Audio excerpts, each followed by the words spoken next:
चलिए आज हम लोग अपने डिफरेंशियल इक्वेशन की चैप्टर को आगे बढ़ाते हैं। मैंने अपने फर्स्ट वीडियो में चाहे डिफरेंशियल इक्वेशन क्या होता है वो समझाया है, फिर order of A differential equation क्या होता है समझाया है, degree of A differential equation क्या होता है वो समझाया है, लीनियर डिफरेंशियल इक्वेशन किसे कहते हैं, कौन से दो कंडीशन को सेटिस्फाई करने से उस डिफरेंशियल इक्वेशन को लीनियर डिफरेंशियल इक्वेशन कहा जाएगा, डिफरेंशियल इक्वेशन किसी भी गिवन इक्वेशन को कैसे डिफरेंशियल इक्वेशन बनाया वो मैंने सिखाया है। तो आज हम लोग सीखेंगे डिफरेंशियल इक्वेशन के सॉल्यूशन कैसे निकालते हैं। कोई अगर हमें डिफरेंशियल इक्वेशन दिया हुआ हो तो उसे उसका सॉल्यूशन कैसे निकालेंगे, उसके लिए क्या क्या मेथड्स हैं उसे सीखेंगे। सबसे पहले solution of A differential equation क्या होता है। एक ऐसा फंक्शन जो डिफरेंशियल इक्वेशन को सेटिस्फाई करे, उस फंक्शन को सॉल्यूशन ऑफ डिफरेंशियल इक्वेशन कहते हैं। जैसे कि यहाँ एक एग्जांपल दिया हुआ है, देखिए dy/dx ये एक डिफरेंशियल इक्वेशन है और इस डिफरेंशियल इक्वेशन को ये फंक्शन, ठीक है, ये फंक्शन सेटिस्फाई कर रहा है, इसीलिए ये डिफरेंशियल इक्वेशन का सॉल्यूशन ये फंक्शन है। ठीक है। अब दो तरह के सॉल्यूशंस होते हैं, एक होता है जनरल सॉल्यूशन और एक होता है पर्टिकुलर सॉल्यूशन। तो ये दोनों होता क्या है। तो सबसे पहले हम लोग जनरल डिफरेंशियल इक्वेशन किसे कहते हैं वो समझते हैं। अगर हमें कोई भी nth ऑर्डर का डिफरेंशियल इक्वेशन दिया हुआ हो, ठीक है, तो उसमें n आर्बिट्ररी कांस्टेंट होंगे, उसके सॉल्यूशन में n आर्बिट्ररी कांस्टेंट इन्वॉल्व होंगे, उसे जनरल सॉल्यूशन कहते हैं। उसे क्या कहते हैं, जनरल सॉल्यूशन कहते हैं। और कभी कभी जनरल सॉल्यूशन को ना कहकर उसका दूसरा नाम भी कहते हैं कंप्लीट प्रिमिटिव। ठीक है, उसे कभी कभी क्या कहते हैं, कंप्लीट प्रिमिटिव भी कहते हैं। तो यहाँ पे मैंने डेफिनेशन लिख दिया है, आप लोग वीडियो पॉज कर नोट्स बना सकते हैं। और इतना नोट्स की चिंता करने की ज़रूरत नहीं है, क्योंकि मैं ये उनका PDF बनाकर डिस्क्रिप्शन में डाल दूँगा, आप लोग वहाँ से डाउनलोड करके प्रिंट आउट निकलवा सकते हैं। ठीक है। तो जनरल सॉल्यूशन किसे कहते हैं आप एक बार देख लीजिए एग्जाम्पल, उतना कुछ है नहीं है, डेफिनेशन और वर्शन एग्जाम में पूछा तो जाता नहीं है, फिर भी मैं आप लोग कंसेप्ट के लिए समझा रहा हूँ। ठीक है। y = a cos x + b sin x, ये एक तरह का सॉल्यूशन है। ये सॉल्यूशन इस डिफरेंशियल इक्वेशन का है, वो आप लोगों को तब पता चलेगा जब आप लोग मेथड सीख लेंगे सॉल्व करने का। डिफरेंशियल इक्वेशन को सॉल्व करने का तरीका सीख लेंगे तो आपको समझ आ जाएगा। बस अभी के लिए समझ लीजिए कि ये सॉल्यूशन है इस डिफरेंशियल इक्वेशन का। कैसे पता चल रहा है, अभी तो हमें पता नहीं, क्योंकि अभी आपने सीखा नहीं, आपको तब पता चलेगा जब आप इसको सॉल्व करना सीख लेंगे। ठीक है। तो चलिए मैं आपको फिर भी बता देता हूँ कैसे पता चला, क्योंकि मैंने यहाँ जनरल सॉल्यूशन के डेफिनेशन में बताया था, अगर वो डिफरेंशियल इक्वेशन nth ऑर्डर का होगा तो उसमें n आर्बिट्ररी कांस्टेंट होंगे। तो यहाँ तो मुझे ये डिफरेंशियल इक्वेशन दिख रहा है और इसका ऑर्डर क्या है, 2 है। और जिनको ऑर्डर पहचानना नहीं आता है वो प्लीज़ मेरे फर्स्ट वीडियो जाकर देख लें, मैंने उसमें समझाया कि ऑर्डर किसे कहते हैं। ठीक है, ऑर्डर ऑफ डिफरेंशियल इक्वेशन किसे कहते हैं। ठीक है, तो इस डिफरेंशियल इक्वेशन का ऑर्डर 2 दिया गया है। ठीक है, इस डिफरेंशियल इक्वेशन का ऑर्डर क्या है, 2 है। और इसमें कितनी आर्बिट्ररी कांस्टेंट्स हैं, 2 आर्बिट्ररी कांस्टेंट्स हैं। इससे पता चल रहा है कि ये इसका सॉल्यूशन है। लेकिन y = a cos x इसका सॉल्यूशन नहीं है, इसका जनरल सॉल्यूशन नहीं है। क्यों नहीं है, क्योंकि इसमें सिर्फ एक ही आर्बिट्ररी कांस्टेंट है और ये डिफरेंशियल इक्वेशन 2 डिग्री का है।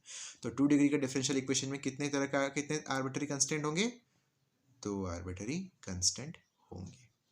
ठीक है।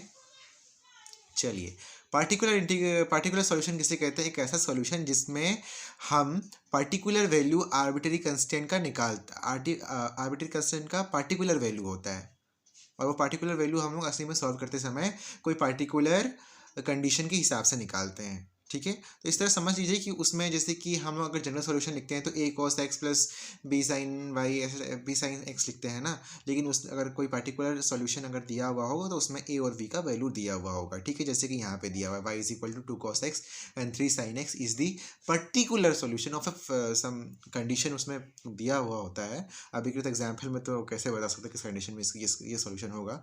तो ये पर्टिकुलर सॉल्यूशन है इस डिफरेंशियल इक्वेशन का। आशा करता हूँ आपको जनरल सॉल्यूशन क्या होता है, पर्टिकुलर सॉल्यूशन क्या होता है, सॉल्यूशन ओरिजिनली अगर कोई पूछे कि व्हाट इज सॉल्यूशन तो आप बता सकेंगे कि सॉल्यूशन क्या होता है। आशा करता हूँ मेरे वीडियो से आपको समझ आया होगा। ठीक है, तो चलिए अब हम लोग सीखते हैं कि डिफरेंशियल इक्वेशन को सॉल्व कैसा किया जाए। उसका सॉल्यूशन निकाला कैसे जाए। तो मैं आपको बता देता हूँ कि डिफरेंशियल इक्वेशन को सॉल्व करने के लिए 3 मेथड है, ठीक है। सबसे पहला मेथड होता है y separable method, y variable separable method, sorry, हाँ, y variable separable method, and second one is homogeneous, ठीक है। Third is linear. ये 3 मेथड के हेल्प से हम सॉल्व कर पाते हैं डिफरेंशियल इक्वेशन। चलिए पहले हम लोग सीखते हैं वेरिएबल सेपरेबल मेथड्स के हेल्प से कैसे हम लोग डिफरेंशियल इक्वेशन को सॉल्व करते हैं। चलिए आइए देखते हैं। तो solve the differential equation with the help of variable separable method. तो इसमें क्या होता है, मैं एक जनरल फॉर्म में आपको समझा देता हूँ उसमें करना क्या होता है, ठीक है। अगर ये देखते हैं कि सॉल्व कैसे हम लोग वेरिएबल सेपरेबल मेथड के हेल्प से डिफरेंशियल इक्वेशन को सॉल्व करेंगे। चलिए मैं इस मेथड में कैसे क्या करना है और किस तरह के स्टेप्स है, इसको मैं थोड़ा आपको जनरल वे में समझा देता हूँ। पहले देखिए, अगर आपको कोई डिफरेंशियल इक्वेशन दिया हुआ होगा, उसका जो एक्स पॉलिनोमियल है उसको डी वाई, जो एक्स पॉलिनोमियल है उसको डी एक्स के साथ रखिएगा, और जो वाई पॉलिनोमियल है, वाई वेरिएबल वाला पॉलिनोमियल, उसे आप वाई डी वाई के साथ रखिएगा। मैं एक बार फिर समझाता हूँ। जो एक्स वेरिएबल वाला पॉलिनोमियल होगा उसे आप एक्स डी एक्स मतलब डी एक्स वाले के साथ रखिएगा, और जो वाई वेरिएबल वाला पॉलिनोमियल होगा उसे डी वाई के साथ रखिएगा। और डी वाई को हमेशा, डी वाई और वाई वेरिएबल वाला पॉलिनोमियल को हमेशा लेफ्ट साइड रखिए, और एक्स और डी एक्स को हमेशा राइट साइड रखिए, और फिर दोनों साइड को इंटीग्रेशन कर दीजिए, तब हमें उस डिफरेंशियल इक्वेशन का सॉल्यूशन मिल जाएगा। चलिए एक क्वेश्चन के हेल्प से समझते हैं कि कैसे करते हैं, ठीक है। ये रहा एक डिफरेंशियल इक्वेशन। वाई डेस का मतलब और कुछ नहीं है, d y by d x, ठीक है। तो इसे सॉल्व करने का तरीका देखते हैं, ठीक है। चलिए सबसे पहले हम लोग गिवन लिखेंगे वी हैव, ठीक है। वी हैव हमारा क्या दिया हुआ है, 5y dash is equal to e to the power x and y का पावर 4, ठीक है। y ऐसे लीजिए।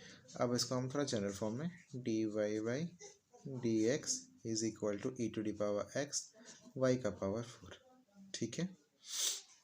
मैंने कहा था y वाला सब लेफ्ट साइड और x वाला सब राइट साइड, तो ये y को हम इस साइड लेके आएंगे, तो क्या हो जाएगा 5 dy बाई y का पावर 4, ये डी एक्स को साइड ले जाएंगे तो ई का पावर एक्स डी एक्स, ये हो गया।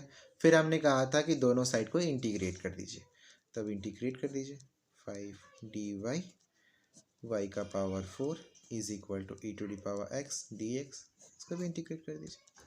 तो देखिए 5 कांस्टेंट है, बाहर आ जाएगा, और इंटीग्रेशन ये वाई नीचे तो ऊपर जाएगी, तो -4 d y is equal to integration of e का पावर एक्स ई का पावर एक्स प्लस सी, ठीक है। 5 है, अब वो वाई एक्स का पावर एन वाला हम लोग वो स्टैंडर्ड वाला फॉर्मूला यूज़ करेंगे, तो क्या हो जाएगा -4 + 1 बाई -4 + 1, ठीक है, is equal to e to power, ठीक है। चलिए इसको हम लोग सिंप्लीफाई कर देते हैं। वाई -4 + 1 -3, और नीचे भी -3 is equal to e to the power x plus c, ठीक है।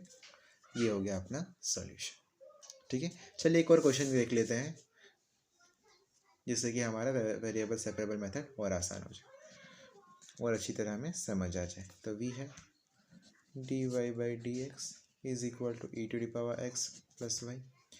ऐसा होता है, कब होता है, इसको हम लोग ऐसे सिंप्लीफाई कर सकते हैं, e to the power x dot e to the power y, ठीक है। देखो स्पेस सेम होने से और पावर अलग अलग होने से प्लस होता है, उसको अलग अलग कर दिए, ठीक है। अब वाई वाले को लेफ्ट साइड और एक्स वाले को right side, e to the power y is equal to e to the power x d x, ठीक है, कर दिए। अब दोनों साइड इंटीग्रेट कर दीजिए, तो ये ऊपर जाएंगे तो क्या हो जाएगा -y, ठीक है, d y is equal to integration